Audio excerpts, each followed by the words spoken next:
Hello and welcome in. This is Aaron St. Denis at FFMadScientist. He is Jesse Moeller at JMoeller05. Well, choking on my own Coca-Cola here, guys. Off to a solid start. Anyways, this is the fantasy football universe.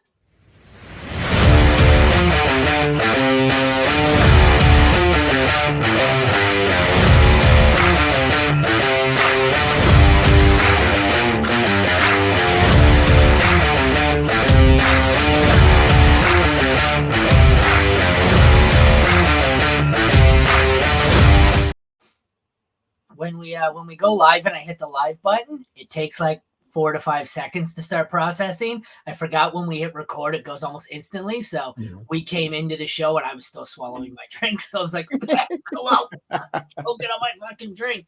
Kind of surprised me. I was like, oh shit, we're not live.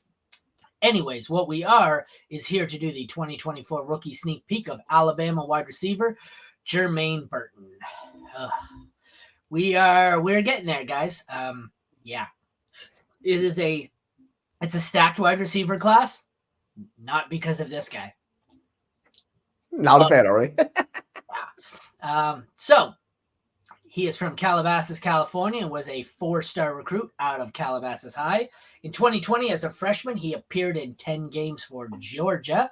In those 10 games, he recorded 27 catches for 404 yards and 3 touchdowns.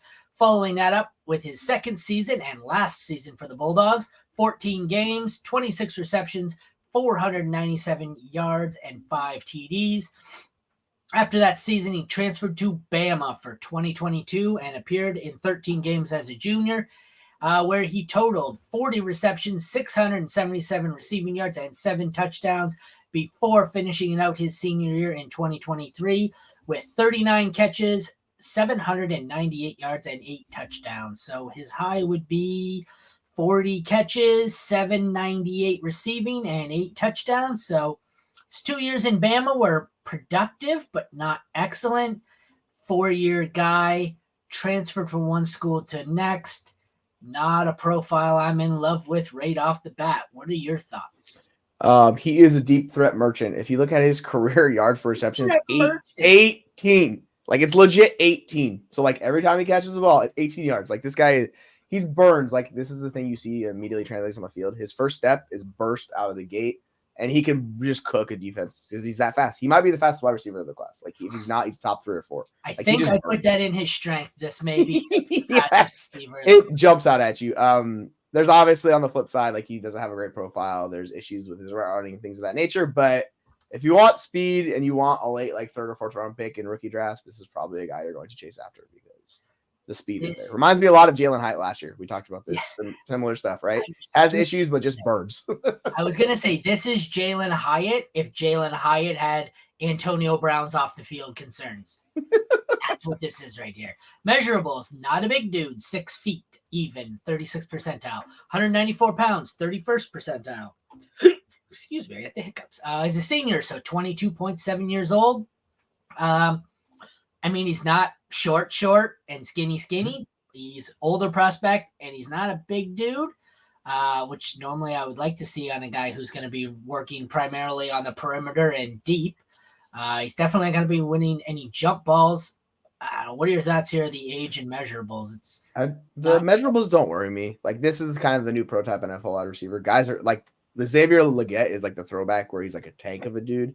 This is similar to what we're seeing guys coming out. They're a little bit lankier. They don't have as much mass, and they're just trying to be faster because the speed is an advantage in the NFL. So you see more players transition to that where they're like, should I put on bulk? And they're like, no, just be who you are and cruise. So I get it. Like, this size really doesn't bother me either way, honestly. No, it's not a bonus either. It doesn't worry me. It's just kind of a, hey, he's there. The age concerns me more than the size, really.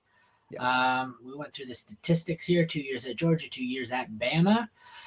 Oh, let's get into it. The strengths: has great hands and the ability to make in-air adjustments, very elusive and has great yak ability. With what I said is one of the more breathtaking juke moves I've seen in college football. Man, can he juke you right out of your shoes like you hit the Madden stick. Excellent speed and deep play ability, as we've noted. Great burst and acceleration off the line.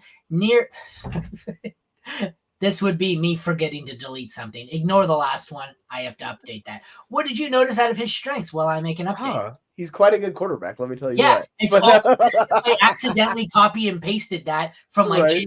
JJ McCarthy profile by That's too mistake. funny. Yeah, no, I'm with you. His strengths here. I'm going to make us a little update on the fly. So he catches everything. Like he does not drop balls. So like he has good hands, and that is a trait that NFL teams are going to like. So you'll watch the tape. If it's thrown to him, he can catch it. He's going to catch it. So like that is a plus with him. His wingspan is pretty like it's a good size wingspan. So he has a good catch radius and all that. But it's that plus the speed, his ability to just absolutely, like you talked about, cooking a defender. He could do that because his speed gives him that extra boost. He's not like a Kadarius Toney or Garrett Wilson with the ball in his hands type of those, but he has the ability to basically, if you give him a little space, he can take it and go with it. So like I think that's very much a plus. I'm not gonna lie, I wasn't that high on him until I seen how good his throwing mechanics were in the pocket. Now I might be turning around on Jermaine Burton here. You're like, let's get this guy behind the center. Yeah. I read it. I'm going, throwing mechanics in the pocket. I'm like, fuck.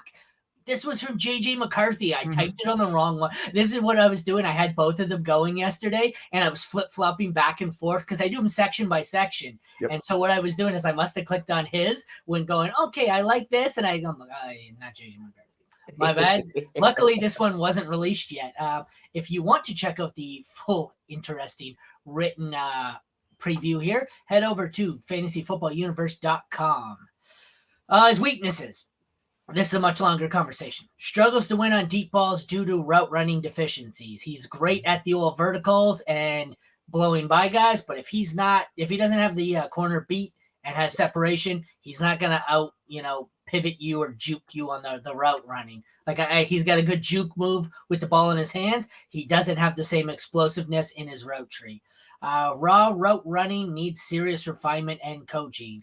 Takes far too many plays off and is prone to lazy spots, especially when it looks like he's a blocker or the play isn't, designed with him in mind. He's nearly useless. When you can tell when it's a rushing play because he ain't gonna move his ass. What quarterback was it? Was it Tebow?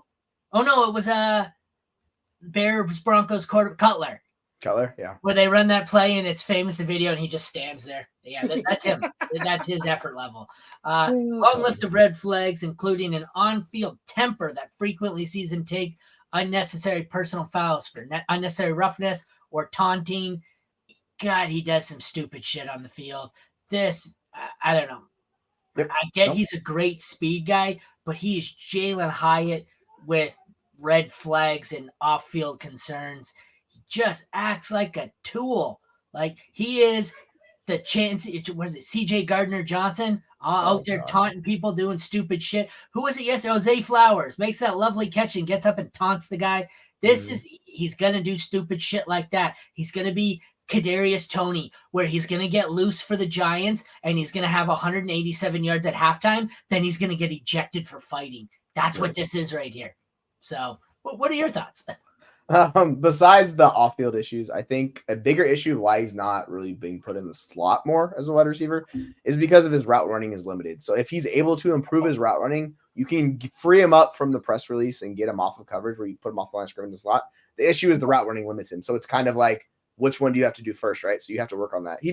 He is areas he needs to improve on. Like he's very much a project, but the speed is what is going to get him on a field at the NFL level. If he gets any coaching, his route running is going to improve because it can't get any worse. He was at Bama and Georgia. Like these are two of the best college football teams around, and his still route running is an issue. So obviously Alabama's better with the route running than Georgia is, but still, like these are high profile programs. Like he should be a better overall wide receiver. It's entirely possible both teams were so deep and kind of just said, fuck it. Just send this guy out when we need a deep threat. I'm not fucking with him. We're not going to bother with him.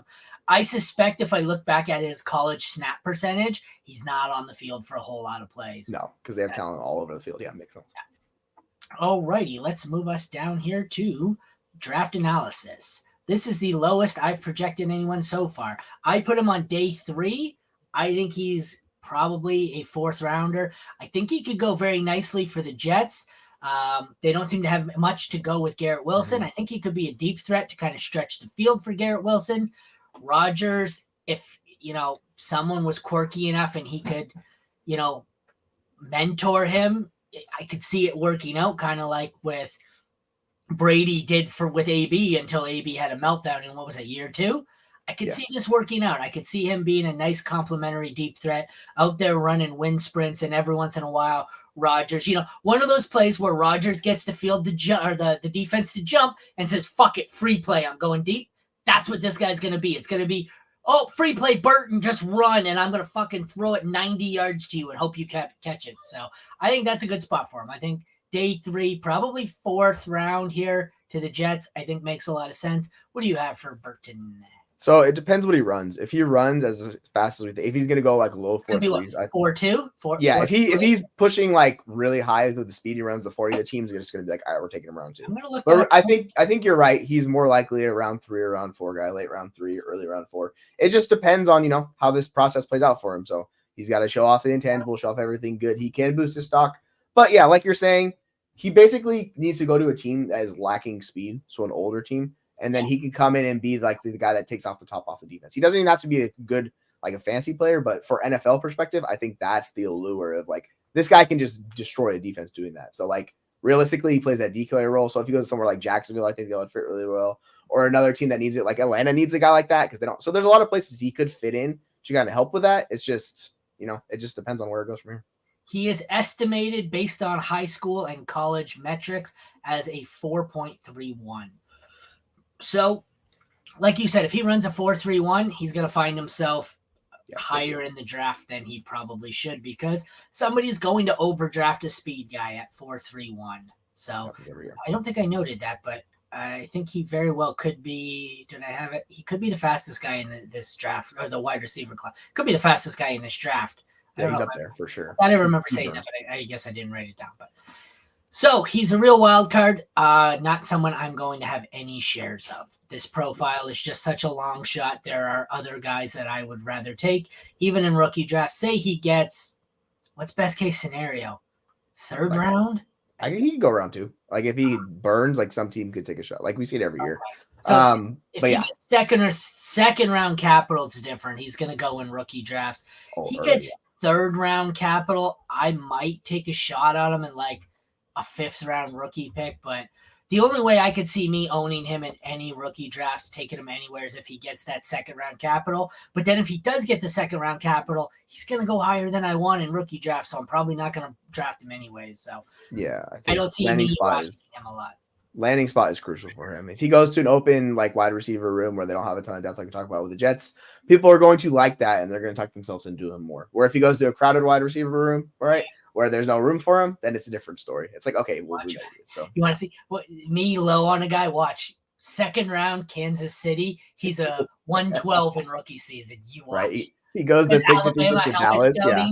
Good helmet scouting, Patrick Mahomes, fastest guy in the combine. You watch. 1st round rookie pick, but I will have no part of it.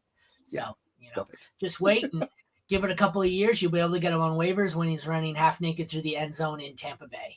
There you go. That was Antonio Brown. All right. Well, for the full write-up, head over to fantasyfootballuniverse.com or come back tomorrow where we will have another video. Not sure who we have scheduled. You said it was Brendan Rice, was it, maybe? I'm not 100% sure. I think so. Let's see. It might be Worthy. I'm not sure. We'll be here tomorrow for someone. So for Aaron and Jesse, thank you for watching the Fantasy Football Universe. Take care, and we will see you tomorrow.